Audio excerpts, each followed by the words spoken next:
말씀하시면에 오신 여러분 환영합니다. 안녕하세요. 김묘성입니다. 안녕하세요. 차동민입니다. 예, 여러분 반갑습니다. 향림교회 한문덕 목사입니다. 반갑습니다. 반갑습니다. 이번 주에도 이곳에서 진행을 합니다. 네, 당분간 이곳에서. 네. 네, 이곳을 언제 떠날지 모릅니다. 아, 그래요? 아니 혹시 우리만 못 떠나는 거 아니에요? 저희만 여기 계속 남아있는 거 아닙니까, 설마 진짜? 그렇게 하진 않겠죠? 되게 뭔가 가외하는 느낌 나고 뭔가 좀 새롭습니다. 과외. 맞아요. 저 지난번에 영상을 보니까 내가 두 분 앉혀놓고 네. 무슨 막 집중과외, 아, 이제 인텐시브 코스로.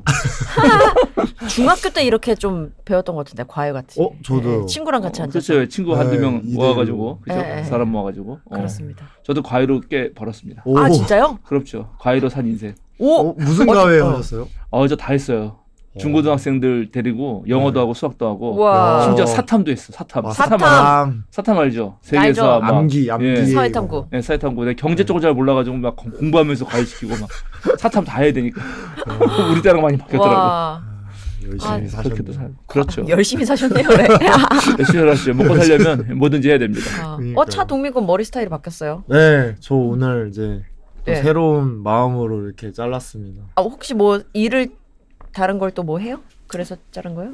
그거는 아니고 이제 곧 센터를 그만둘 예정이어서. 네. 네, 그래가지고 좀 더 큰 물에서 놀고자 이미지 변신을 좀. 센터를 그만두기 때문에 네. 이미지 변신을 위해서 큰 물에 나가기 위해서 머리를 잘랐다. 그렇죠. 제가 서서 가겠습니다. 그러네요. 아니 오늘 와서 일찍 만났는데 네. 목소리가 맛이 가가지고 왜 그러냐 네. 그랬더니 요즘에 이제 물 들어올 때라고. 엄청 많습니다. 이제 사람이. 봄이 되니까 사람들이 전부 다 아. 하겠다고 네. 몰려들어가가지고 열심히 교육하다가 피곤하구나. 네. 목이 지금 쉴 어제만 정도로. 1일 500명 넘었습니다. 하루에 들어오신 분. 거기- 센터에? 네, 그 전산에 뜨는데 이야. 이야. 엄청 많이 들어와가지고. 몇 명을 지도해요? 그렇게 많이 들어오면 하루에. 어제는 12개 했어요, 수업을.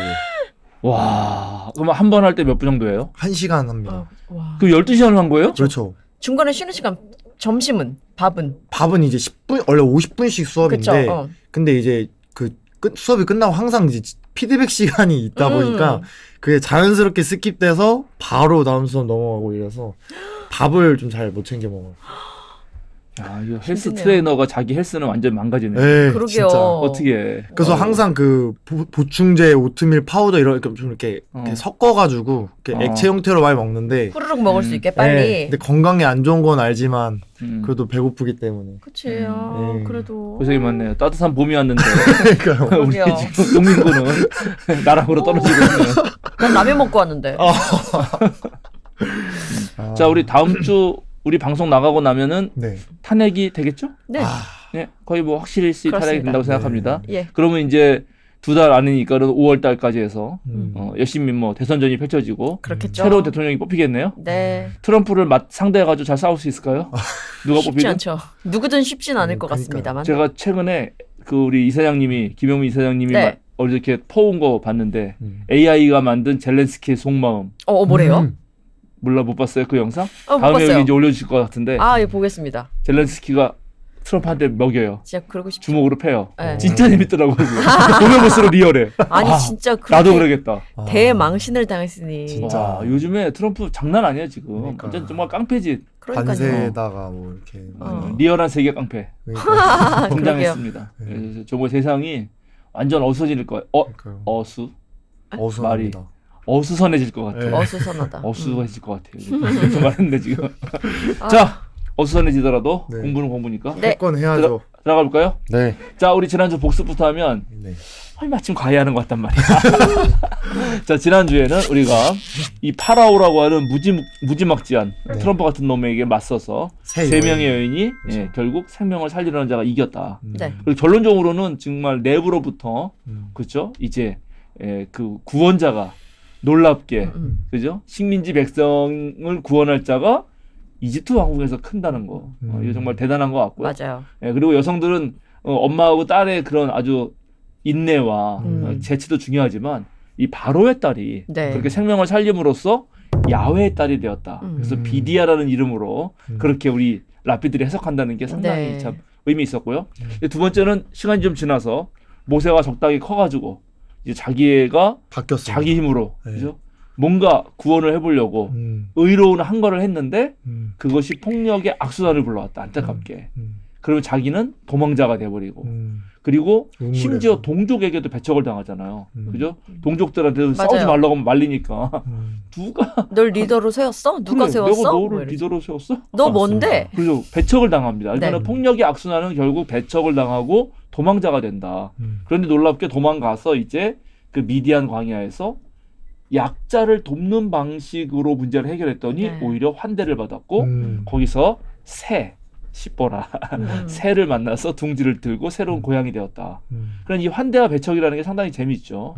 좀 이런 화가 나더라도 어떻게 폭력 아닌 것으로 풀 수 있을까 이런 생각을 좀 해봐야 될 것 같고 더 중요한 거는 폭력 자체가 안 생기는 게 중요해요.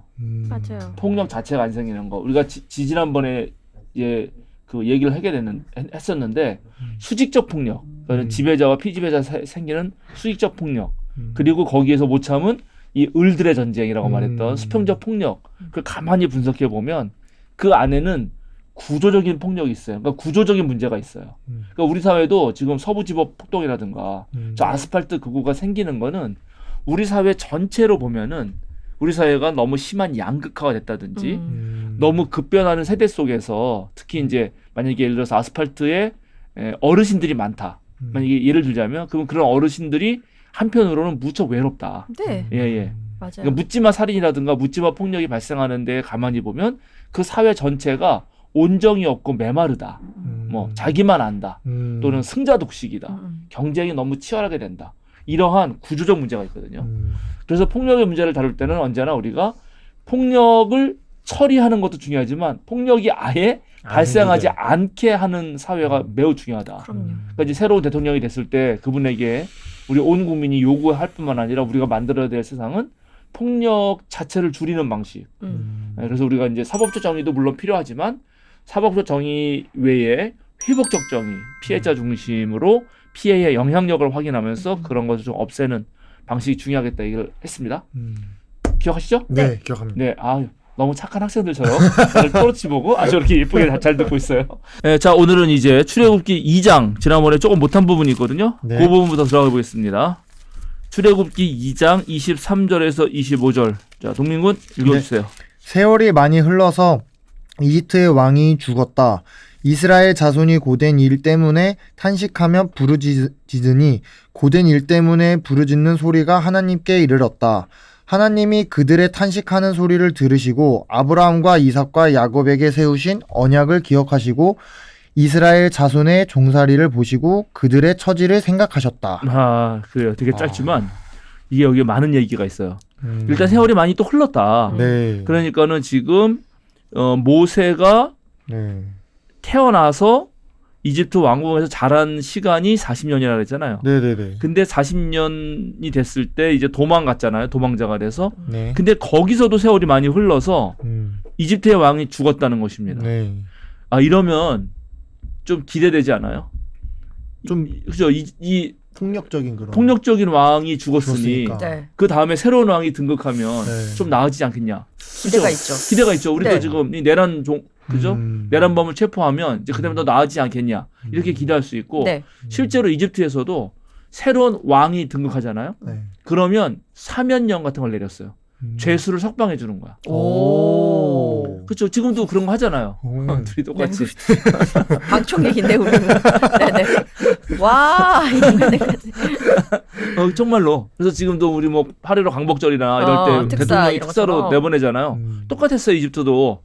그러면 여기에서 모세도 살인자로 그렇죠. 다시 예, 복귀 수배가 되잖아요. 때렸으니까 네. 좀 그래도 왕자인데 나름대로 공주가 길렀는데 좀 봐줄 줄 알았는데 그런 일이 생겼다 안 생겼다? 안 생겼다. 안 생겼다. 네. 갈수록 이스라엘 자손은 여전히 어떻다? 야 힘들고 고됐다. 고된 일 때문에 부르짖는 소리가 하나님께 이르렀다. 예. 그래서 이 23절이 참 중요한데 이렇게 새로운 정부가 들어섰는데도 이스라엘 자손은 여전히 고됐다는 거.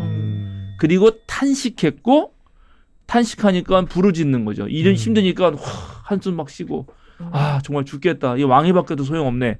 그리고 그래서 나 좀 살려주세요라고 부르짖은 것이고 그 부르짖는 소리가 하나님께. 하나님께 이르렀다는 거죠. 음. 예. 근데 여태까지는 그러면 세월이 이렇게 많이 흐르는 동안 하나님이 하신 게 없는 거예요, 지금. 가만히 계신 거잖아요. 그러게요. 그리고 보통 그쵸. 하나님이 뭐 하신 일이 없으면 세상이 더 망가지거든. 그렇죠. 네. 그러니까 이제 이거는 뭔가 하여튼 안 좋은 상태죠. 음. 그런데 다행히 24절 하나님이 들으셨다. 그들의 탄식하는 소리를 들으시고 그렇죠. 들었다는 거죠. 네. 그리고 아브라함과 이삭과 야곱에게 세우신 언약. 기억. 자, 아브라함과 이삭과 야곱에게 세우신 언약이 몇 년 전이라고 지난번에 몇 년 전이죠? 지금 이렇게 따지면? 그때 말했잖아요. 거의 400년. 아, 400년. 400년. 400년. 아. 그죠? 맨 처음에 이거 나오지. 또 지났으니까 한 480년 됐을지도 모르죠. 네. 거의 그 정도의 세월 동안 기억했다. 음. 그러니까 비록 하나님이 활동을 안 하고 하나님이 침묵하는 시기에도 하나님을 언약을 잊어버리진 않는다.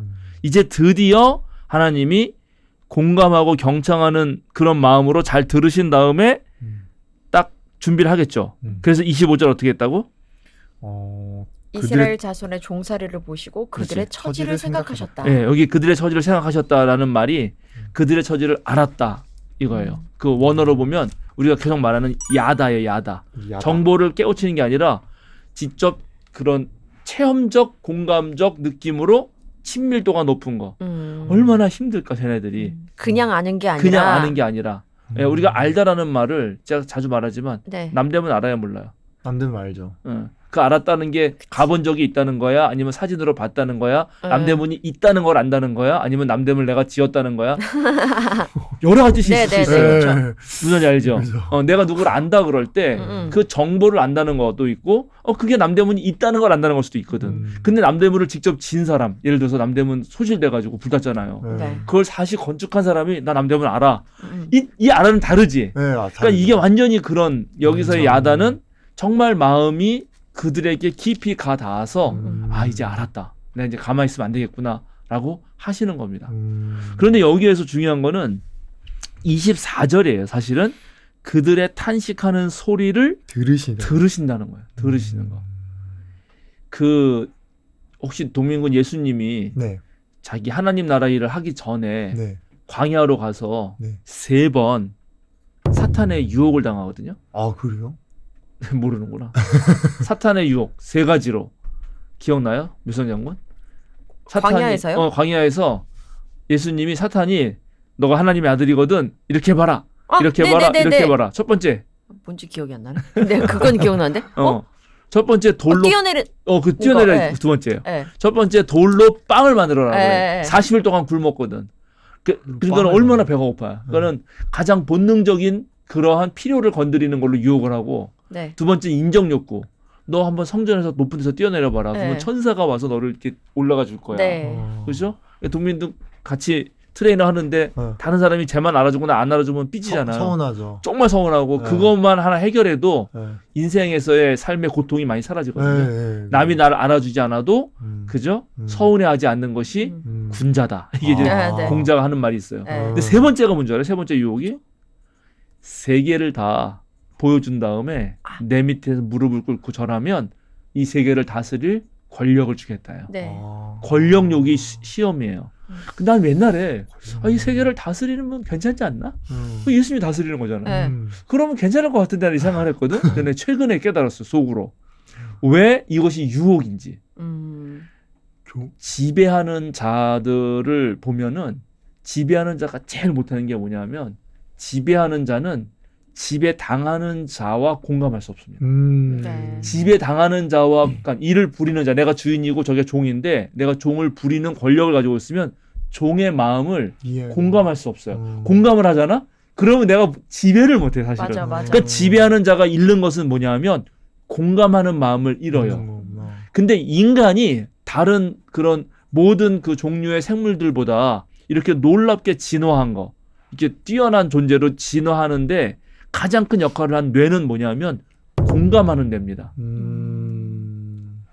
그러니까 공감을 잘하는 인간이 진짜 잘 진화된 인간이에요. 지능이 높다는 말도 있잖아요. 공감을 잘하는 그렇죠. 지능이 높다. 지능이 높아야 공감할 수 있어요. 그러니까 지능과도 관계돼. 그래서 근데 지배하는 자는 공감하는 게 떨어지잖아요. 네. 그러면 지배하는 자가 되는 순간 지능이 떨어지고 퇴화하는 거예요. 지능이 어. 떨어진 사람. 그러니까 브레인이 점점 마비될 수가 있고 안 좋아질 수가 있어요. 그러니까 윤석열이 저렇게 지배하는 인간으로 나쁜 짓 하는 거는 공감하는 능력이 떨어졌어요. 네네네. 가만 보면 그렇거든. 맞아요. 예, 이해되시겠죠. 네. 그런데 여태까지 사실은 모든 그런 대제국의 신은 권력자로서 지배하는 신이지. 그래서 그 밑에 인간들은 벌벌 떨면서 신의 비유를 맞추려고 하는 거라고요. 그게 제사예요. 막 자기 아들도 잡아다 바치고 나중에 인간은 좀 그러니까 때문에 생물들 동물이나, 바치고 그죠? 네. 뭐 이런 거잖아요.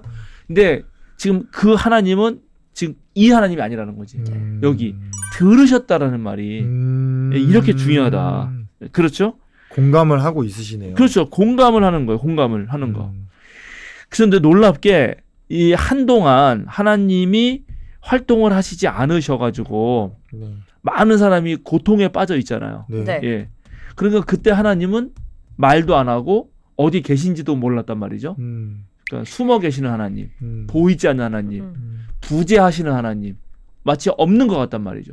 힘들었겠다. 그렇죠. 그런데 그 하나님이 결국은 구원자 하나님이라는 거예요. 왜냐하면 어떨 때 공감하고 그 처지를 보시고 내가 너희의 심정, 너희의 상황을 안다라고 말할 때. 그래서 이 두 가지가 같이 나온다는 게 여기 신기하거든요. 그래서 우리 장군님 하나 찾아주시면 좋은데 네.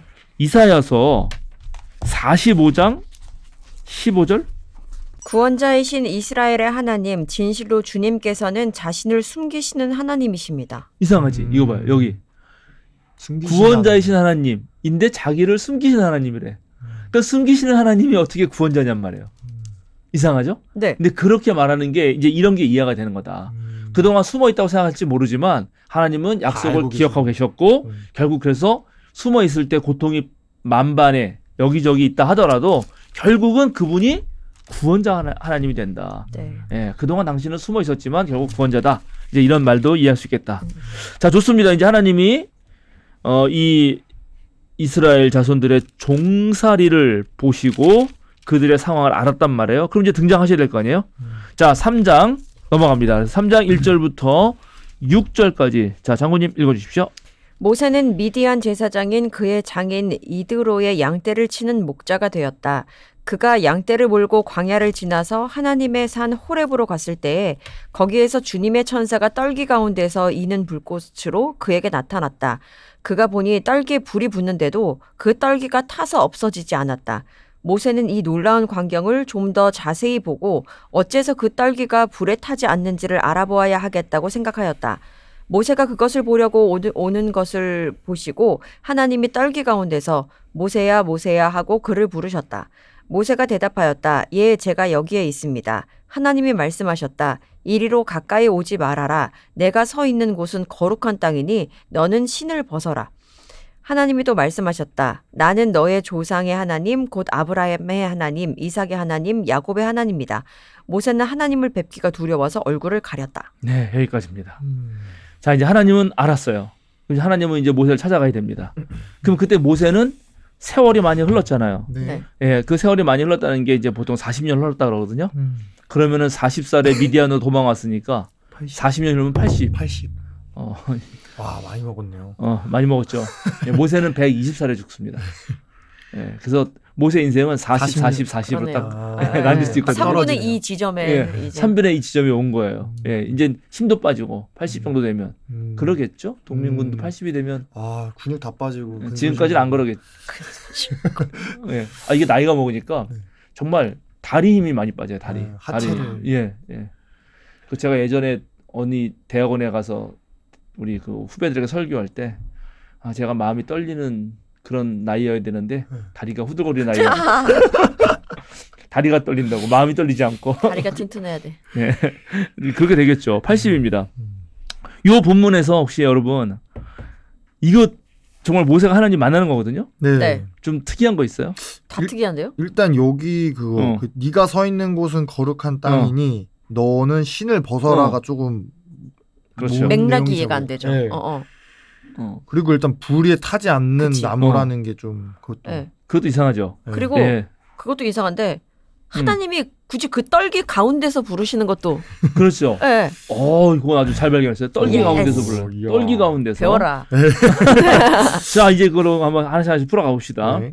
일단 모세는 미디안 제사장인 그의 장인, 이제 미디안 광야예요. 이 미디안이라는 데가 원래 그 오래전에 화산 활동으로 생긴 그런 가파른 산이거든요. 그러니까 현방 같은 것들이 기본적으로 밑에 깔려 있고 네. 뭐가 없어요. 그러니까 광야지. 그쵸, 정말로 그쵸. 아주 살기 척박한 곳이에요. 뭔가 풀 같은 게 예. 자랄 수는 없는 예, 그런 게 많지 산이 않으니까 있구나. 계속 반유목 생활하는 이 미디안 족속은 반유목민 족속이란 말이에요. 계속 움직여 다니야 돼요.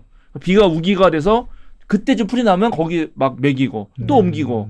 그러니까 여기서 이제 목자 생활을 했으니까는 고생을 한 거죠. 근데 고생을 해가지고 호렙으로 갔다고 됐는데 이 호렙이란 이 지명의 호렙산. 이름도 우리 그냥 흔히 해서 우리가 호렙산이라고 하죠. 네. 버려진. 호렙도 똑같아요. 버려진이에요. 내버려진. 황량한, 황폐한, 불모지. 그러니까 모세 아들 이름하고 똑같아. 게르솜이랑 똑같아요. 네네네네, 똑같아요. 그렇죠. 네, 그런 똑같은 뜻이에요. 아들 이름을 예, 그렇게 그런데 거기가 왜 하나님의 산이냔 말이지. 바로 거기서 하나님 만났기 때문이기도 하거든요. 그런데 이게 히브리어로 보면 재밌는 게 하나님의 산 호렙이 어디에 있어요? 잘 보세요. 지었던 광야를 지나서. 그렇지. 광야를 지나서라고 되어 있어요. 네. 근데 사실 이게 광야 안에 있거든. 예. 근데 광야를 지나서라고 이렇게 번역돼 있어 그러는데 이게 원문으로 보면 광야 뒤 이렇게 나와요. 그래서 광야 뒤가 어디냐? 광야 그럼 앞이 있겠지? 네. 그럼 광야 뒤는 광야에서도 숨겨진 곳, 더 깊숙한 곳. 그러니까 모세는 훨씬 더 광야에서도 더 깊은 광야로 들어간 거예요. 그리고 거기는 완전 불모지고 황폐한 곳이었는데 거기가 하나님의 산이야. 야, 이거 좀 재밌지 않아요? 네. 가장 깊숙한 곳에 숨어 가장 있는 깊은 거네요. 곳에 숨어 계실 뿐만 아니라 가장 황폐한 곳에서 하나님 만난다는 거야. 가장 낮은 곳인 그렇죠. 느낌이에요. 가장 버려진 곳. 어. 아까 말한 대로. 그러니까 우리가 하나님 만나려면은 떵떵거리며 사는 곳에서 하나님 만나기 쉽지 않다. 오히려 가장 밑바닥 있는 곳에서 라고 만날 수도 있는 거죠. 야곱도 그렇게. 사실 그랬어. 야곱도 그런 거죠. 네. 그렇지. 네. 야곱도 가장 인생에 힘들 때 넘어졌는데 그게 네. 하나님 품이었잖아요. 네. 이런 게 참 신기해요. 그런 이제 두 번째, 그게 하나 신기하고. 그런데 떨기가 주님의 야훼의 천사가 떨기 가운데서 이는 불꽃으로 나타났어요. 네. 하나님이 직접은 안 나타나거든. 성경 이 구약 신구약을 통틀어서 하나님은 어떠한 형상으로 우리에게 자신을 드러내지 않습니다. 그러니까 자기 얼굴 직접 보이지 않아요. 맞아요. 직접 보여주면 다 죽어. 오. 그래서 이것을 보여주는 다른 상징들이 있어요. 여기는 불꽃으로 나타나죠. 네. 구름이 내려왔다. 어. 그다음에 무지개. 그런 식으로 아니면 꿈속에서. 상징적으로. 상징 아니면은 뒷공무니 뭐 이런 식이지 얼굴을 보이지 않거든. 네. 그거 되게 중요해요. 하나님의 형상을 하나로 설정해 놓는 순간 그것에 너무 고착돼요. 맞아. 얽매이게 된다. 얽매이게 돼. 절대 성경은 그래서 어린아이들 신앙교육할 때 네. 하나님 얼굴 막 그려가지고 보여주는 게 좋은 게 아니에요. 그러게요. 애를 맨날 그리려면은 할아버지로 그려. 산신령처럼. 산타 할아버지. 놀랍게 교회 안 다니는 애들도 하나님 그려보라고 할아버지로 그려. 기복신앙이야. 이것저것 아니, 섞였어. 그렇지. 아직 젊은 아니면 앳된 소녀일 수도 있거든 하나님이. 그렇죠. 예, 근데 그런 상상력을 없애버리는 거예요. 그렇게 되면. 근데 이게 재밌어요. 어쨌든 진짜 신기하다. 그럼 여기서 이제 중요한 게 일단 신기하네. 떨기가 뭐냐? 떨기, 가시떨기. 가시떨기. 네. 뭔가 좀 이렇게 아플 것 같아요. 아플 것 같아. 맞아. 왠지 가시가 가시가 있고 떨기. 터치를 할 수 없는. 그런 것 같아요. 네. 그렇구나. 아니에요? 네, 그냥 이거는 정확한 식물이 이름이 있습니다. 네. 예. 네. 학명으로는 루브스 상투스라고 하거나 음. 또는 루브스 상기네스, 루브스 상기네스라고 하는데 우리말로 그대로 번역하면 상투스라고 하는 거는 거룩한 네. 뭐 블루베리, 블랙베리, 라즈베리 이런 거고, 그다음에 피에 블루베리 이런 거고, 사실은 가시덤불이에요. 가시덤불. 손 못 그게 이게 대겠네. 타고 있다는. 네, 가시가 있어. 손도 못 대는 거 맞아. 네네네. 가시덤불이고 거기에 이제 아주 예쁘고 빨간 꽃이 같은 게 피고 그게 이쪽에서는 그래서 피에 블루베리라고 한 거예요. 열매, 산딸 같은 열매도 달려. 네네. 근데 그게 미디안 광야에 그냥 일상에서 볼 수 있는 아주 관목이라고 그러지. 흔한 널려 가시덤불, 있었어요? 널려 있는 가시덤불이라고요. 근데 이게 워낙 약해가지고 자연 발화를 해. 아, 진짜? 너무 태양이 뜨거우면은 알아서. 거기서 알아서 그냥 확 불이 붙어가지고 타버려. 근데 순식간에. 여기는 그렇지. 그러니까 이제 이 모세는 광야에서 계속 이거 먹이면서 거기서는 풀을 먹일 수는 없으니까 그건 보기만 하는 거죠. 근데 어느 날 갑자기 불이 확 나가지고 사라져버리거든? 그럼 당연히 그런 거지. 그런데 불이 한번 확 나가지고 싹 사라져야 되는데 안 사라지고 있었던 의아했던 안 사라지는 거예요. 안 사라져. 그래서 내가 가시던 불이네. 거기에 간 겁니다. 네. 그것도 좋은 말인데. 그래서 이 가시덤불의 시브리어는 스네라는 말이에요. 스네? 예, 스네라는 말이에요. 스네. 아니, 어쨌든 예, 그냥 그 시브리어니까. 그런데 요 스네가 전통적으로 랍비들도 그렇고 그다음에 저기 기원전 1세기에 유대인이면서 헬라어를 잘했던 유대교 철학자가 있어요. 필론이라고. 그 사람도 그렇고 바로 스네가 이스라엘 백성을 상징하는 거다. 아몬레라고 아몬레가 뭐냐면 태양신의 이름이거든요. 파라오가 섬기던 태양신의 이름이 아몬레예요. 레가 라랑 다 통하는 거예요. 그래서 왜 태양신의 아들이 라므세스, 네, 모세스라 했잖아요. 그래서 람세스가 됐잖아요. 그러니까는 파라오를 상징하는 그런 태양신에 의해서 언제든 아무 때나 한순간에 소멸될 수 있는 존재.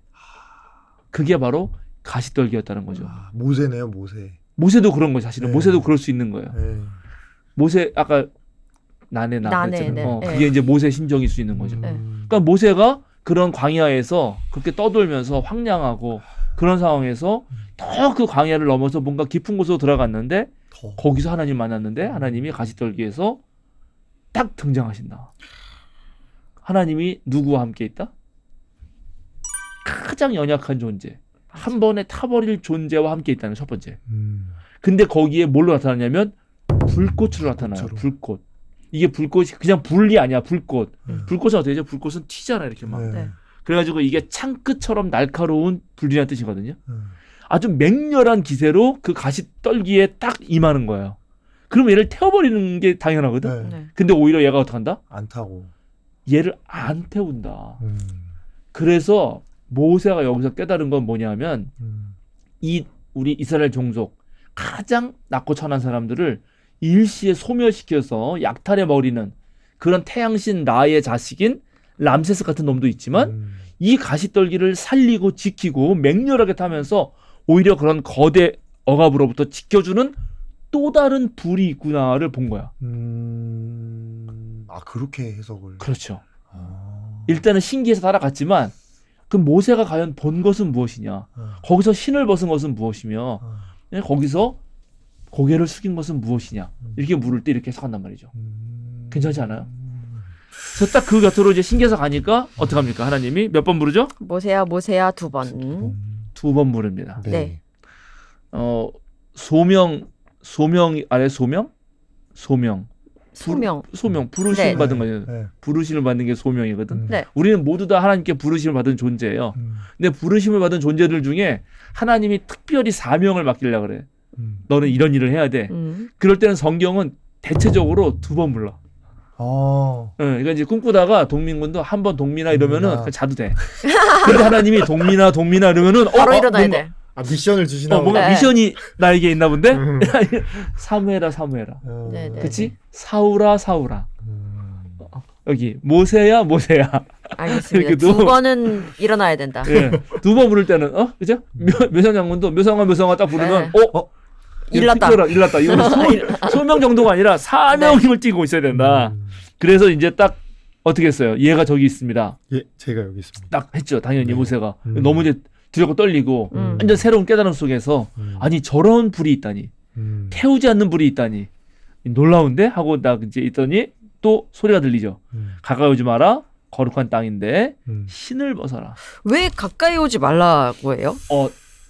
그 거룩하는 거는 범접할 우리말로 그렇죠. 우리말로 하면 구별된다는 뜻이에요. 네. 정확하게 말하면 구별된다는 거는 이제 이거를 조금 더 어려운 철학적 용어로 하면 존재론적 차이가 나는 거거든요. 존재론적 차이가 나는 거는 함부로 갔다가는 내 존재가 다칠 수가 있어요.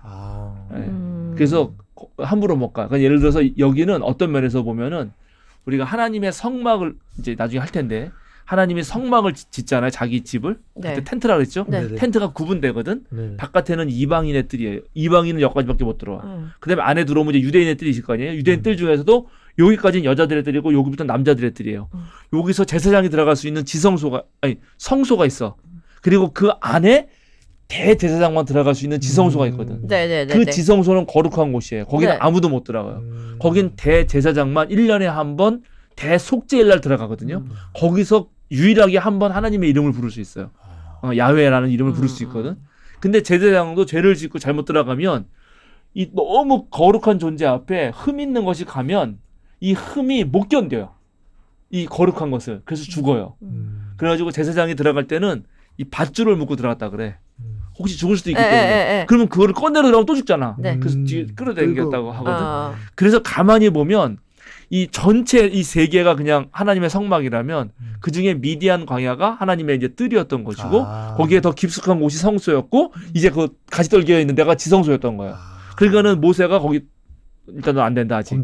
번쩍하지 말아라 이렇게 한 거죠. 그리고 거기에 이제 드디어 하나님 만나려면 신을 벗으라고. 네. 왜 신일까요?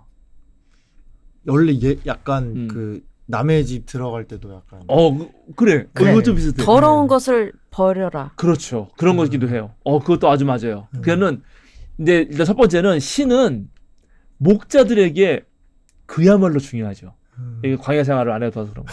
맨발로 다녀봐 광야 생활을 어떻게 될 것 같아? 못 걸어 발이 다니는데. 못 걷지. 네. 그 완전히 뜨거운 모래밭에다가 온갖 가시에다가 돌멩이에다가 그다음에 이 뱀 싹 와서 뱀 바닥 이 아킬레스건 물잖아요. 그러니까는 무조건 신발로 보호해야 되거든. 그러니까 신발이야말로 그 광야에서 양치는 목자들에게는 가장 중요한 자기를 제일 잘 보호할 수 있는 수단이었죠. 근데 그거를 벗어라. 어떡하라고? 완전 여기는 안전한 그렇지. 곳이죠. 그거를 너의 모든 보호를 일체 해제, 무장 해제. 해제. 예, 그리고 나한테 와라. 이게 하나고. 그리고 또 하나는 아까 말한 대로 이 그 당시 신을 신는 거는 주인, 고귀한 사람, 노예들은 신을 못 신었어요. 예. 노예들은 그래서 왜 기억나시는가 모르겠는데 예수님이 하나님의 그 탕자의 비유 할 때 보면 아버지의 재산 달라 가지고 먼저 도망간 그 둘째 아들이 회개하고 되돌아오거든요. 네. 먼 길로. 그때 와서 아들이 아버지가 막 달려가서 걔를 껴안고 하는 말 중에 옷을 입히고 신을 신기고 반지를 끼워주라 그러거든. 그때 신을 신기는 게 이제 너는 종이 아니라 노예가 아니라 이 집 주인이다라는 의미이기도 해요. 그래서 일단 기본적으로 신은 그렇게 고귀한 거였고 아까 말한 대로 거룩한 데 들어갈 때 그렇죠? 그럴 때는 신을 벗는 거예요. 네네네. 신을 신고 막 방에 들어가는 건 없잖아요. 그렇죠. 그리고 이제 또 주인이 바깥에 나갔다 들어오면 제일 먼저 하는 일이 종이 신발끈을 풀러서 그거를 벗긴 다음에 발을 닦아주는 거거든. 그래서 이제 딱 집에 들어갈 때는 엠버로 딱 들어가는 거지. 안으로 네. 들어갈 때는. 그러니까 신은 그런 것이다. 그러니까 당연히 거룩한 곳이니까 신을 벗어야 됩니다. 근데 신은 지금 우리 같은 그런 신발이 아니잖아요. 어떤 신발이었죠, 옛날? 가죽 옛날에 같은 건가? 가죽 네. 가죽 좀 그래도 사는 애는 가죽. 못 사는 애는 파피루스. 갈대잎. 네, 네, 갈대잎을 네. 이렇게 이거 이게 막 찐 얘기면 얇은 종이처럼 되거든. 네. 그걸 여러 겹 붙여요. 그럼 딱딱한 바닥이 돼. 그러면 이렇게 발 모양으로 오린 다음에 거기 구멍을 이렇게 내가지고 거기 끈을 달아서 그냥 껍데기였네. 껍데기 진짜. 묶는 네. 거예요. 여기를 잘 묶어요. 그러면 이제 그 신발끈을 풀려면 한 장 걸리는 거지. 그 혼자 풀려면 힘들어. 구부려서 풀리니까. 그래서 그걸 종이 풀어주는 거예요. 그리고 이제 모래바람 있는 데로 다 걸어 다니는 거니까 그 사이사이 이제 먼지가 들어오니까 그렇겠네요. 꾸덕꾸덕하고. 네. 그래서 종이 제일 먼저 할 일이 발 닦아주는 거거든. 아. 예, 그게 되게 중요한 거야. 자, 그런데 지금 여기서 신발끈을 풀러서 신을 벗으려면 자세가 어떻게 돼야 돼요? 그러니까 구부정하고 당연히 구부러야지. 무릎을 꿇어야 돼. 그렇죠. 무릎 꿇고. 네. 그리고 그것도 신발이 몇 개예요? 2개예요. 2개잖아. 네, 양발이잖아. 네. 그거는 2번이나 더 구부리는 자세로 이쪽 이렇게 하고 이쪽도 이렇게 네. 해야 되는 거죠. 그러니까 이거는 완벽한 이제 하나님 앞에서 딱 겸양된 자세인 거예요. 이 두 가지가 다 들어있다.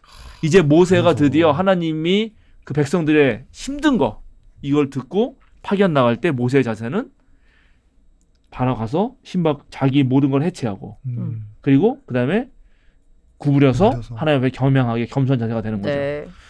제가 성경 하나 찾으면 좋겠는데 신명기 25장 9절 한번 읽어볼래요? 신명기 25장 9절. 홀로 남은 그 형제의 아내가 장로들이 보는 앞에서 그에게 나아가서 그의 발에서 신을 벗기고 그의 얼굴에 침을 뱉으면서 말하기를 제 형제의 가문 세우기를 원하지 않는 사람은 이렇게 된다 하십시오.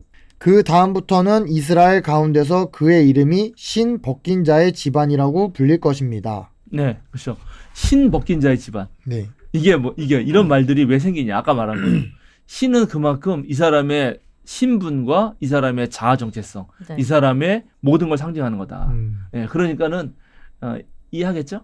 예, 그러니까는 모세가 신을 벗는다는 거는 이제 하나님 앞에서 모든 것을 내려놓아야 한다라는 겁니다. 그리고 모세가 바로 만난 것이 이제 스네, 그 연약한 가시떨기를 소멸시키는 불만 있는 게 아니라 그거를 지키고 보호하는 불도 있다. 그러니까 놀랍게 하나님이 아까 장군님 잘 말했는데 하나님이 바로 그런 스네 곁에 있다. 그리고 거기로부터 말한다 하는 겁니다. 이게 되게 중요해요. 그러니까 여러분도 하나님 만나려면은 부자 만나면 안 돼요. 하나님이 말이 들리지가 않아. 부자의 잘난 체에 자랑거리가 들리겠죠. 가장 약한 곳으로부터 하나님 머릿소리가 들린다 하는 거예요. 이게 이제 되게 중요합니다. 그래서 하나님이 자기를 어떻게 소개합니까? 6절. 하나님이 또 말씀하셨다. 나는 너의 조상의 하나님 곧 아브라함의 하나님 이삭의 하나님 야곱의 하나님이다. 모세는 하나님을 뵙기가 두려워서 얼굴을 가렸다. 그렇죠. 여기 여전히 또 아까 말한 대로 너희 조상의 하나님 아브라함, 그죠? 이삭의 하나님, 야곱의 야곱. 하나님. 그러니까 그때부터 지금 400몇 년 동안을 여전히 하나님은 잘 기억하고 계셨다 하는 거고, 또 모세는 하나님 얼굴을 당연히 가리는 거죠. 자, 이제 드디어 하나님하고 만났습니다. 네. 7절부터 12절까지 우리 장군님 읽어주세요. 주님께서 다시 말씀하셨다. 나는 이집트에 있는 나의 백성이 고통받는 것을 똑똑히 보았고 또 억압 때문에 괴로워서 부르짖는 소리를 들었다. 그러므로 나는 그들의 고난을 분명히 안다. 이제 내가 내려가서 이집트 사람의 소나기에서 그들을 구하여 이 땅으로부터 저 아름답고 넓은 땅, 젖과 꿀이 흐르는 땅, 곧 가나안 사람과 헷 사람과 아모리 사람과 브리스 사람과 히위 사람과 여부스 사람이 사는 곳으로 데려가려고 한다. 지금도 이스라엘 자손이 부르짖는 소리가 나에게 들린다. 이집트 사람들이 그들을 학대하는 것도 보인다. 이제 나는 너를 바로에게 보내어 나의 백성 이스라엘 자손을 이집트에서 이끌어내게 하겠다. 모세가 하나님께 아뢰었다. 제가 무엇이라고 감히 바로에게 가서 이스라엘 자손을 이집트에서 이끌어내겠습니까? 하나님이 대답하셨다. 내가 너와 함께 있겠다. 내가 이 백성을 이집트에서 이끌어낸 다음에 너희가 이 산 위에서 하나님을 예배하게 될 때에 그것이 바로 내가 너를 보냈다는 징표가 될 것이다. 네, 여기까지입니다. 이제 하나님의 구원 계획이 등장하는 거죠. 네, 인물을 주셨네. 인물을 주셨죠. 네. 근데 모세의 반응이 어떻습니까? 조금 약간 내가 어떻게 그래요? 두려워하는 게 보이네. 그렇죠. 아브라함과 다르죠. 너무 달라요. 너무 다르죠. 상반된 느낌. 예, 앞으로 이제 모세는 계속 이러거든요. 아, 그래요. 왜 그럴까요?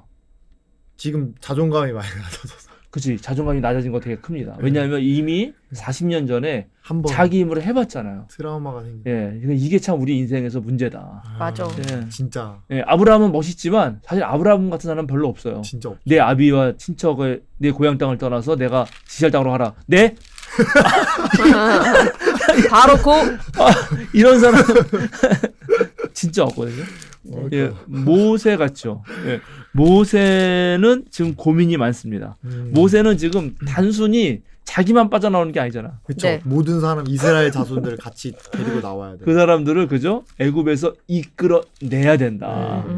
지 혼자 가족하고 떠나면 되는 게 아니다. 그렇죠. 이거는 지금 이 모세는 아마 생각했을 거예요. 이게 가능한 일인가? 이게 내가 할 수 있을까? 모세를 보면서 나갔지? 내가 크게 될 상인가? 그렇죠. 그런가 봐요.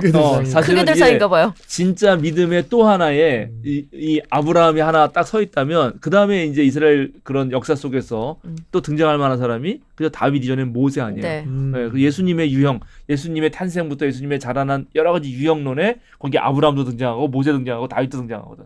모세가 이게 중요한데 모세는 상당히 우리처럼 되게, 고민하고 맞아. 그죠? 한때 화를 내 가지고 일드치고 주저주저하고. 주저주저하고 이런 모습을 잘 보여줍니다. 자, 그렇습니다. 그러니까 이제 겁이 난 거죠, 모세가. 근데 하나님이 아이 가라. 분명히 내가 너와 함께 있겠다. 이렇게 확신을 줬어요. 네. 그럼에도 불구하고 모세가 못 견디죠. 자, 제가 읽어보겠습니다. 13절, 14절. 이게 오늘 되게 중요한데. 모세가 하나님께 아뢰었다. 제가 이스라엘 자손에게 가서 너희 조상이 하나님께서 나를 너희에게 보내셨다 하고 말하면 그들이 저에게 그의 이름이 무엇이냐 하고 물을 터인데 제가 그들에게 무엇이라고 대답해야 합니까? 하나님이 모세에게 대답하셨다. 나는 곧 나다. 너는 이스라엘 자손에게 이르기를 나라고 하는 분이 너를 그들에게 보냈다고 하여라. 이게 뭐예요? 옛날에 들었던 자존자? 오! 그거 들었던 것 같아요. 이거. 자존자. 여기서 독립된 자. 나는 곧 나다. 네. 이게 자존자라는 말의 의미죠. 예, 그런데 어쨌든 지금 모세는 일단은 가라 그래도 쫄리는 거예요. 예, 그쵸. 그래서 가서 계속 질문이 많아져. 그러니까. 이제 이러면 어떡해요? 저러면 어떡해요? 그렇죠. 그리고 특별히 그때 말했지만 동맹군이 지금 미국 가서 트럼프한테 너 그러면 안 된다고 얘기해봐. 트럼프가 듣겠냐고. 널 만나주려고 했냐고. 아예 안 만나주죠. 너 누구 이름으로 온 거야? 그쵸. 예. 그러면 이제 혹시라도 나 지금 뭐 외교관 누구 대행 뭐 누구 됐다. 대통령의 임명을 받아서 이렇게 온 사람이다. 그러면 이제 뭐 가능성이 있잖아요. 그러니까 이제 이름 물어보는 거예요. 그래서 여기서 이제 이거 유명한 드디어 하나님의 이름이 등장합니다. 하나님의 이름. 이름을 물었잖아요. 네. 근데 하나님 이름이 뭐라고? 나는 곧 나다. 이게 뭐야? 짐은 짐이다. 나는 나는 나다. 스스로 있는 자다. 그게 이름이에요? 아니죠. 그 자존자가 이름인가? 아닙니다. 나는 나다. 스스로 그냥 나는 규정 지을 존재? 수 없다. 존재? 그렇죠. 그러니까 자, 이게 이제 히브리어 원어로 읽으면은 에흐예 아쉘 에흐예거든요. 에흐에 아쉘 에흐에. 나는 건 나다. 요 요 말을 네. 이렇게 번역된 건데 요 말을 그대로 히브리어로 하면 에흐예 아쉘 에흐예. 에흐에가 뭐예요? 에흐예가 나는 땡땡땡이다라는 거예요. 나는 땡땡땡이다. 나는 뭐이다. 네. 그 나는 뭐이다. 네. 그러니까 이게 어려운데 아쉘은 그 나는 무엇이다. 나는 땡땡땡이다를 그냥 연결해 주는 말이에요. 네네네. 그러니까 이게 번역이 안 돼. 나는 무엇이다. 나는 무엇이다. 그리고 그거를 연결해 준 말이에요. 아쉘은. 네. 아쉘. 에흐에는 나는 나는 무엇이다. 이다. 또 나는 있다. 뭐 이렇게 번역할 수 있을까? 약간 말장난. 이게 어려워. 나는 무엇이고 나는 무엇이다. 근데 무엇이란 말이 없으니까 네네네. 규정을 안 한 거지. 네. 나는 그래서 지금 딱 장군이 말한 게 맞단 말이에요. 규정 지을 수 없다. 그러니까 이름을 물었는데 대답을 한 거예요, 안 한 거예요, 사실은? 안 한 거. 안 한 겁니다. 네. 하나님한테 이름을 물었는데 하나님이 대답을 한 것처럼 말했지만 대답을 안 한 거예요. 그래서 이거를 어떻게 해야 되느냐 가지고 이게 이제 엄청난 논쟁이 있고 이 번역하기 어려워. 이 에흐예 아시에르 에흐예. 그 다음에 보면 또 뭐라고 말하냐면 자 보세요. 14절 다시 볼게요. 나는 곧 나다. 너는 이스라엘 자손에게 이르기를 나라고 하는 분이 이 나가 에흐예야. 에흐예. 에흐예. 그래서 나는 곧 나다를 나는 스스로 있는 자다라고 그 그리스어는 번역했어요. 그리스어는 네. 에고 에이미 호온 나는 스스로 존재하는 자다 이렇게 번역했어요.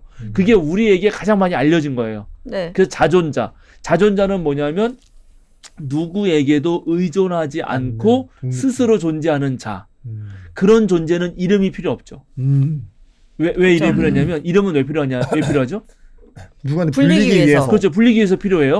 그 불리려면은 불리기 위해서 필요한데 물론 그것도 구별돼야 되는 거잖아. 그렇죠. 그쵸. 그렇죠. 예, 그렇죠. 이 사람과 이 사람과 그러니까 예를 들어서 산이 하나면은 네. 산에 굳이 한라산, 백두산 그쵸. 이런 고유명사를 줄 필요가 없어. 네. 그냥 산 하면 돼요. 네.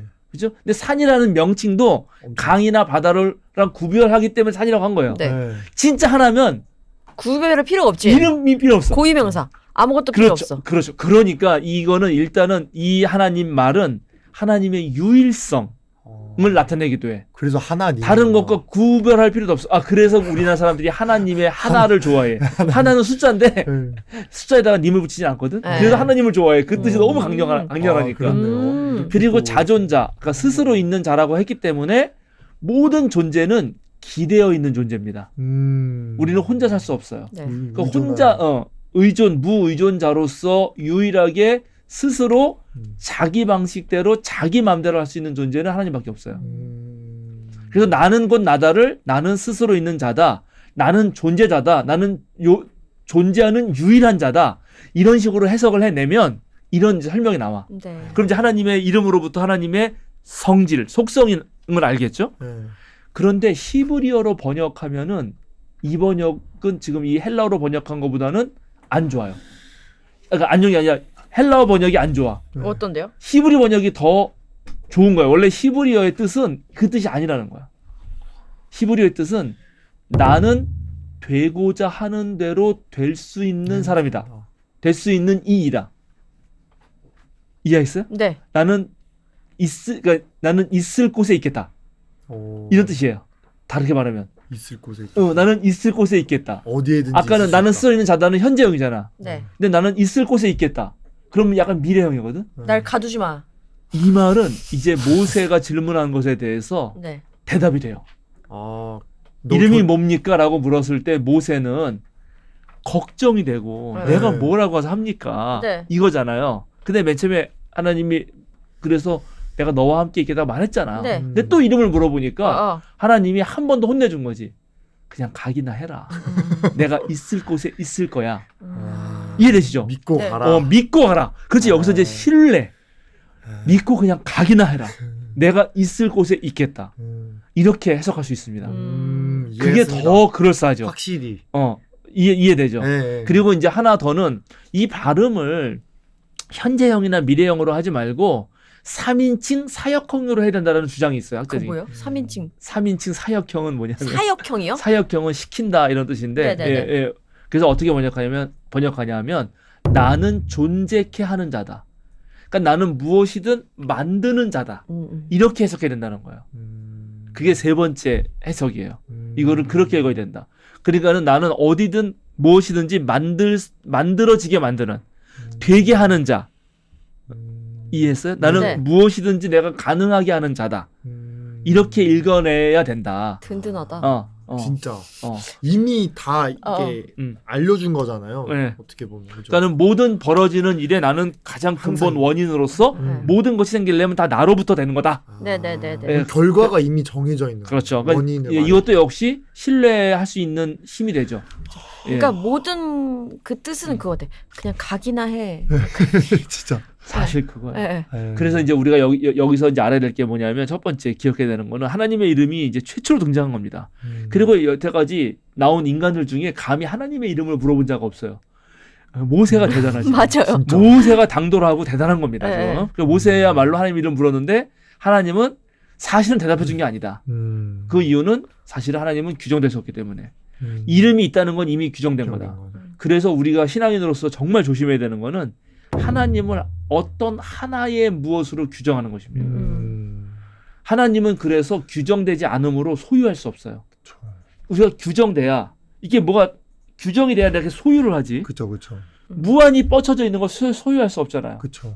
이 영화가 끝나야 이 영화 잘 됐어. 이번에 음. 이제 미키 17 나왔는데 아직 못 봤는데. 저 봤습니다. 이 영화 딱 보고 나서 야, 이 영화 이런 거야. 정말 끝내줘. 좋은 영화 이렇게 평가를 하려면 판단할 수 영화가 없다. 끝나야 돼요. 네. 근데 영화가 계속되고 있어 지금도. 네. 무한히 펼쳐지고 있는데 어떻게 규정을 하나. 그쵸. 이해하죠. 네. 그래서 하나님을 규정하려는 모든 사실은 사유와 모든 판단은 다 불신앙입니다. 그래서 오히려 하나님을 믿는다는 거는 규정이나 고착시키는 게 아니고 소유가 아니고 하나님은 그래서 영원한 추구예요. 신앙은. 우와. 신앙은 영원한 추구다. 네. 이거 무슨 광고 영원히 추구할 수밖에 없어요. 무한이기 때문에. 맞아. 규정할 수 없기 때문에. 그쵸? 그리고 이제 그 다음에 아까 말한 신뢰 문제. 걱정 말고 가라. 난 있을 곳에 있겠다. 이게 또 신앙이에요.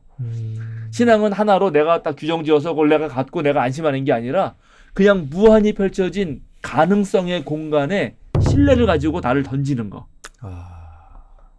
이해가겠죠? 네.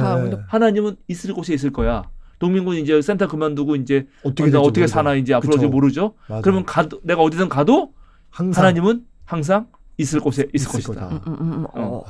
그게 너무 계실 와닿아요. 곳에 계신다. 네. 일단 어디든 가라. 그러니까 가는 거다. 그렇죠? 집 밖에 나가야겠네. 그래서 하나님은 있을 곳에 있을 곳이고 규정 지을 수 없는 곳이라면 매수되지 않죠. 네. 하나님을 매수할 수 없어요. 네. 하나님을 내가 내 마음대로 조정할 수 없다고. 그렇죠. 내 마음대로 조정되는 순간 그거는 하나님이 아닙니다. 그쵸, 맞아요. 이미 그래서 하나님 내가 요거 할 테니까 요렇게 해주세요. 그거는 요렇게 할 테니까라는 조건에 매수됐잖아요. 그러니까 내가 아무리 이렇게 해도 하나님은 그걸 뛰어넘어요. 그러니까 너무 열심히 교회 다닌다고 해서 네. 하나님이 여러분에게 복을 주지 않아요. 목사가 할 말은 아닌데. 열심히 봉사한다고 해서 그건 아니다. 그런 식으로 조건에 걸리는 맞아, 맞아. 하나님은 아니다. 다 어떻게 보면 사람이 그걸 다 규정한 그렇죠. 거고 그래. 그렇죠. 그런 거기 때문에 언제나 하나님은 사람의 규정 이성을 넘어선다. 그렇죠. 맞습니다. 이게 모세가 만난 하나님입니다. 음... 이거를 정말 잘 기억해야 돼요. 순수한 하나님인 것 같습니다. 순수한 하나님. 하여튼 그거 어떻게 특이하네. 어쨌든 하나님의 그 원형 같은 거 절대 가 닿을 수 없고 만질 수 없고 규정할 수 없고 제어할 수 없는 그런 의미에서 순수함은 네, 오케이. 맞습니다. 네. 그래서 요 이야기를 두고 에리 쨍어라고 정말 독일의 대단한 구약 신학자가 계신데 그분은 요 이야기를 통해서 하나님의 이름은 우리가 알 수 없는데 뭘 알 수 있느냐? 첫 번째 하나님을 신뢰할 수 있다. 네. 있을 곳에 있는 분이니까. 아까 말한 대로 하나님은 내가 사고팔 수 없는 분이다. 내가 매수할 수 없는 분이다. 그리고 하나님은 유일하다. 유일한 사람은 이름이 필요 없으니까. 그렇죠. 그죠? 그리고 하나님은 무제한, 제한할 수 없는 존재다. 그걸 깨달아야 된다. 그럼 여기서 이제 모세가 할 일은 뭐예요? 이제 가야죠. 믿고 가야 돼. 가야죠. 네. 근데 믿어질까? 왔다 갔다 할 것 지금까지는 같아요. 아닐 것 같습니다. 그거 정말 어려워. 어렵지. 예, 이렇게 보여줘도. 그럼 우리가 하다 못해 직장을 하나 옮길 때도 잘 될까? 안 될까? 이게 그쵸. 맞을까? 맞아요. 틀릴까? 수백 번 정말 넘어가요. 성공할까? 말까? 이게 우리잖아요. 네. 근데 여기 가만히 있던 이제 나름 그래도 광야에서 잘 지내던 80세. 80세가 된 할아버지한테 가라. 그리고 그냥 가는 게 아니고 저 백성을 네가 다 이끌고 나와야 된다. 그러니까. 하나님 이름이라도 알려줘야 되는 거 아니에요? 그러니까. 나는 있을 곳에 있을 거야. 난 해. 나다. 나는 나다. 가라. 가라. 나는 나다라고 말하는 사람이 널 보냈다고 해라.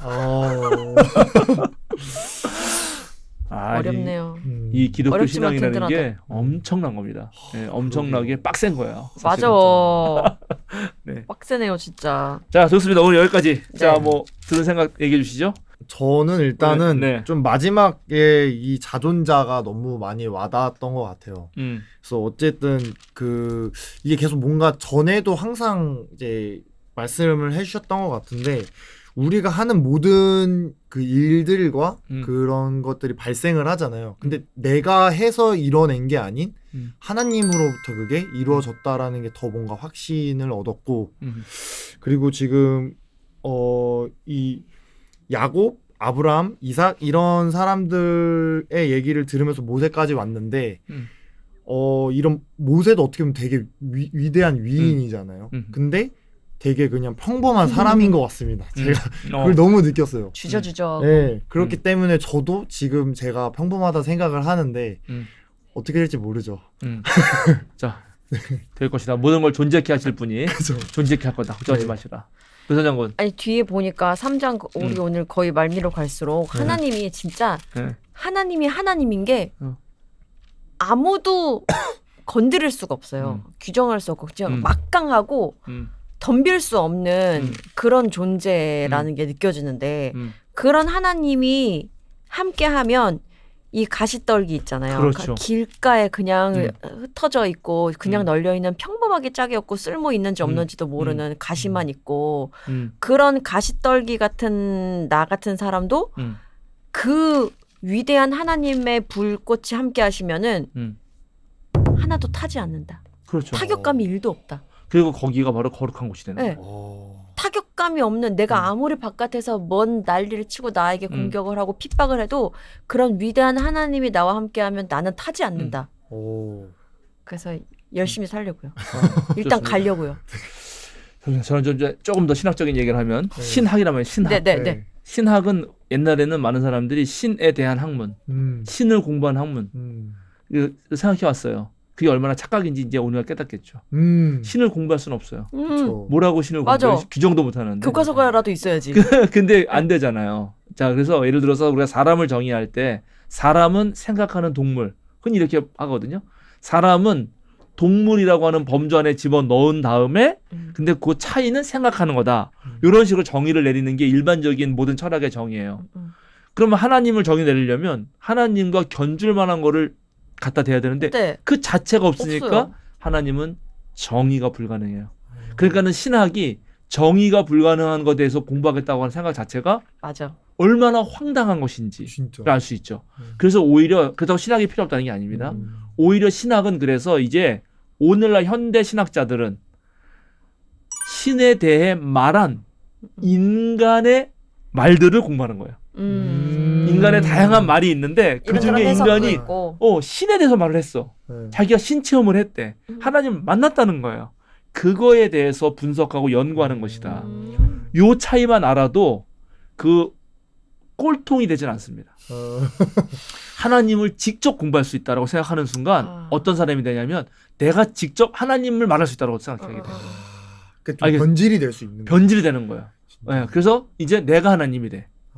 왜냐면 내가 하나님을 직접 말할 수 있으니까 네. 내 말이 하나님이 말이 되고 내가 하나님이 된다고요. 그게 바로 극우 개신교에 있는 그 막 네네. 그런 못돼 먹은 목사들의 느낌이에요.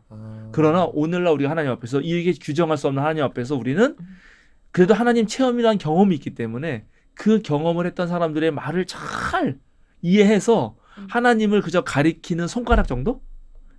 하나님을 잡은 게 아니고 그래서 아까 내가 가리키는 추구하는 것이다. 왜냐면 우리 이 말씀하시면을 또 신학생들도 많이 보기 때문에 목사님들도 많이 보시거든요. 아, 그래요? 그래서 그분들을 위해서 하나님을 지었다. 하나님을 자기가 안다. 뭐 하나님을 정의할 수 있다. 이렇게 생각하는 순간 바로 그냥 지옥으로 떨어지는 거다. 이게 우상숭배가 되는 거고 맞아요. 위험하다. 이 말씀 하나 더 드리고 싶네요. 목사님은 진짜 목사님인 것 같습니다. 왜요? 그냥 그래요? 뭔가. 그래요? 네, 아, 그래? 네, 뭐. 정말. 네. 차동민은 차동민이다. 저는 뭐 목사를 하고 있죠 지금. 나도 나다. 자 이제 기도할까요? 네. 하나님 감사합니다. 계속해서 이스라엘의 고통과 울부짖음을 들으시고 그들을 구원하시려는 하나님에 대해서 살펴보고 있습니다. 하나님의 원대한 그런 자유를 향한 혁명의 길에서 모세가 부름받은 자로 또 사명자로 쓰이게 됩니다. 이가 주저주저 떨지만 그러나 그런 모든 과정 속에서 우리는 하나님이 어떤 분이신지 하나님이 누구와 함께 하시는지 우리는 어느 자리에서 하나님을 만날 수 있게 되는지를 배우게 됩니다. 우리 평화나무와 말씀하시면 식구들이 정말 이 땅에서 고통당하고 아파하고 울면서 탄식하는 자들 곁에 있게 하시고 거기서 하나님을 만나게 하시고 그런 일반 서민들을 억누르고 못살게 굴고 소멸시키는 불에 맞서 더 강한 불꽃으로 이끄시는 그런 하나님을 만나게 하여 주시옵소서. 언제나 주님께 모든 것을 맡기고 감사드리며 예수님의 이름으로 기도드립니다. 아멘.